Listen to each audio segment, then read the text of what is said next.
The festive season is upon us, and for Christians everywhere, it's a time to reflect upon and celebrate the birth of Jesus. Although Christianity is a minority religion in Asia, its missionaries have been here for centuries. In fact, back in the 16th century, Macau was used as a base for missionaries planning to convert China and Japan to Christianity. Today, Christian worshippers can be found all the way from India to the Philippines to Papua New Guinea.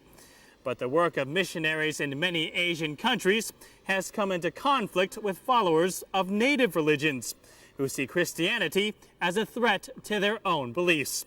Susan Yu reports. Asia, representing 2/3 of the world's population and the greatest opportunity for religious conversions, mainly to the Christian faith. Christianity in the region can be traced back to 52 AD, when St. Thomas reached the Malabar coast in India. And in China, in the center we have a Nestorian cross, and Nestorianism was an early form of Christianity. It's actually counted as a heresy, but it somehow traveled to China extremely early in Christian history. However, by the end of the first millennium, Christianity would find itself in a state of decline. Some believe because of the church's inability to adapt itself to local cultures. Others say it was no match for Asia's ancient civilizations. Whatever the reason, it's clear that today, as the world braces itself for the second millennium, things have changed. In Asia, Christianity has tripled in the last 30 years. There is a tremendous growth. Wherever it is in the world, governments feel threatened by this growth, although Christians are always model citizens. That, though, depends on who you ask. For Chinese authorities, religion is an evil that threatens the world's last communist giant. Just last month, an underground Catholic bishop was arrested. His whereabouts are still unknown, while 7 Catholics received 1-year prison sentences for threatening social order. With countless unsanctioned churches in China, it seems authorities may have reached a compromise. After refusing the Pope a visit to China during his Asian tour, Beijing is expected to establish ties with the Vatican early next year. An attempt some underground bishops fear will allow China to officially control their growing number of followers.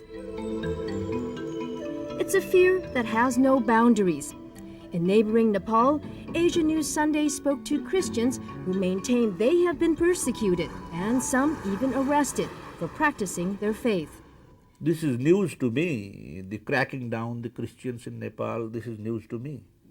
If you had been in Nepal, 10 years, 12 years back, you would hardly see any church, maybe a couple of them. Now dozens of churches in Kathmandu cities. How have they come up? Considering the anti-Christian activities that have recently erupted in Ambon, Indonesia, Vietnam, and Laos, the foreign minister says the country is one of the most liberal in the region, despite its constitutional ban on conversions. Nepal, as you know, is a country where there is so much religious tolerance, where people of all faiths live so peacefully, in unison, in harmony. We hardly had any religious trouble in this country. We went to Kathmandu in Nepal a number of years ago when I was first involved in this work, and the police chief in Kathmandu said to me, "I'm very surprised that you've come." There were a lot of Christians in prison there at the time. He said, "I'm very surprised that you've come." He said, "I know that I daren't put a Muslim in prison in Nepal because the whole of the Islamic world would be after me." In Nepal, there may not be an overt campaign to crack down on Christians, but those who've abandoned their religion for Christianity say they're feeling the backlash. There have been reports of villagers socially boycotting those who've converted.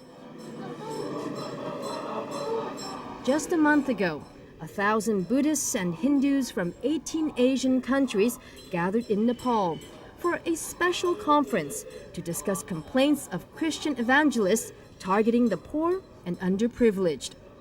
But it's next door in India, where the issue has taken a dangerous and deadly toll. Hardline Hindu groups like the Vishwa Hindu Parishad, or VHP, are unrepentant in their use of intimidation and sometimes violence in fighting against so-called forced conversions. हमें कोई ईसाई धर्म से If a person is influenced by Christianity and then changes, we have no objections. But if you try to lure people in big numbers, that is what we oppose. Your vested interests will show. For example, if you take an accident victim to the hospital for treatment and then ask him to adopt your religion in return, then it is wrong. Helping mankind is only a facade. Ganesh Jha agrees. He was earning good money as a teacher at a Catholic school in New Delhi. That was until July of this year. The condition to keep your job was to accept Christianity, to become a Christian. Only one condition, that one, nothing else. Neither any memo he has given, neither any condition. Only one condition is that you have to adopt Christianity. And I told, no, it is not possible. I will not adopt Christianity. Either you keep me or give me out. The school did, according to Ganesh Jha, who shows us documents to prove it.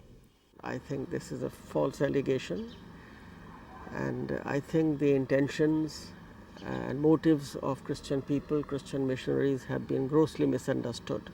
Since the Pope's visit and his millennium message that Christianity should spread throughout Asia, extremist Hindu groups have been stepping up their anti-Christian campaign, with calls for the 5,000 or so foreign missionaries to completely withdraw from India.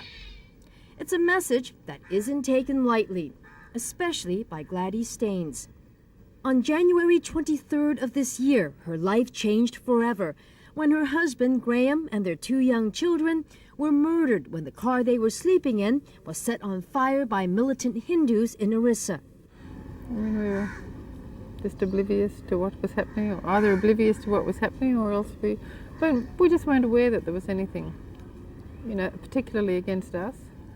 During his 3 years as head of the National Commission for Minorities, Tahir Mahmood has been fighting for a special ministry for religious affairs, a move he hopes will help bridge any misunderstanding in one of Asia's most populous and multi-religious countries.